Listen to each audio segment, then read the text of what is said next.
Did you eat today? Did you drink a glass of water? Have you taken a shower? Or used your phone? If you have, you are lucky, as there are a lot of people who don't have access to such ordinary conveniences. India is 62nd among 107 countries in the Global Multidimensional Poverty Index 2020. It means India is still suffering from poverty, and it is the worst form of violence, as Mahatma Gandhi said. But what is poverty? How was it born and how is it determined? Let's watch the video and find out.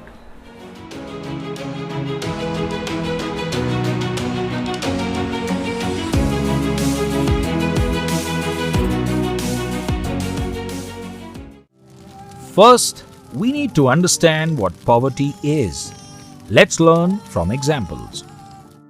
In Jharkhand, near Ranchi, Ram Saran works as a daily wage laborer in a wheat flour mill.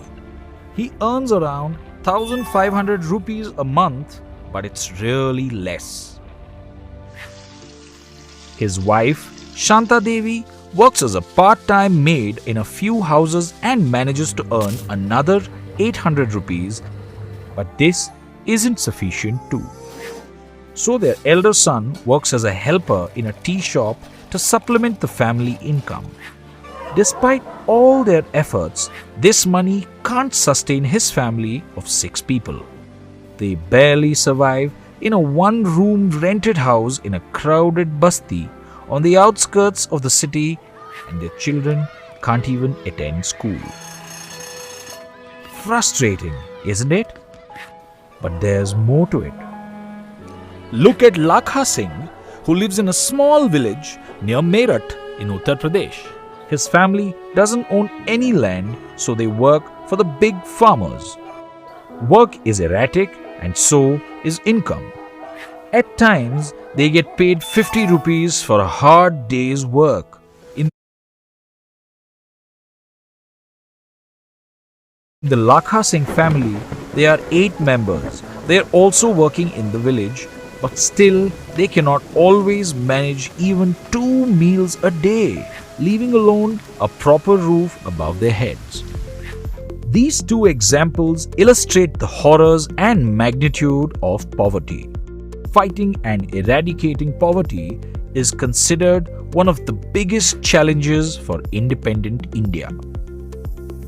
While analyzing poverty, social scientists consider a variety of indicators. At first, they were usually related to the levels of income or consumption.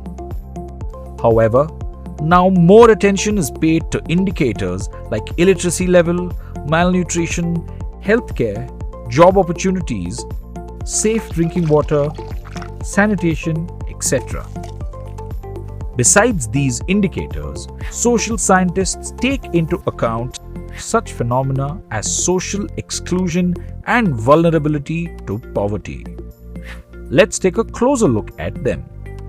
Social exclusion relates to poverty as to living in poor surroundings with other poor people, excluded from enjoying social equality of better off people in better surroundings. Social exclusion can be both a cause and a consequence of poverty in the usual sense. Broadly, it is a process through which individuals or groups are excluded from facilities, benefits, and opportunities. In this light, the caste system in India also may be considered an example of social exclusion. Vulnerability to poverty shows the other dimension of poverty. It describes the probability of becoming or remaining poor for particular categories of society. Vulnerability is determined by the options available to different communities for finding an alternative living in terms of assets, education, health, and job opportunities. Vulnerability to poverty, along with the social exclusion and poverty indicators, are the basics of poverty analysis. Let's summarize.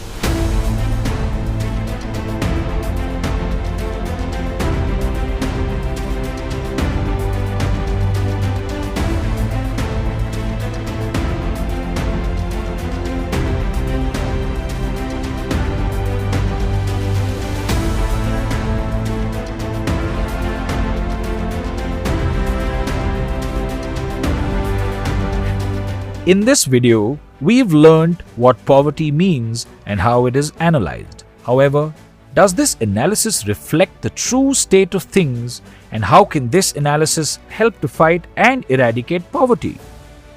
Keep an eye for our next video and you'll find out.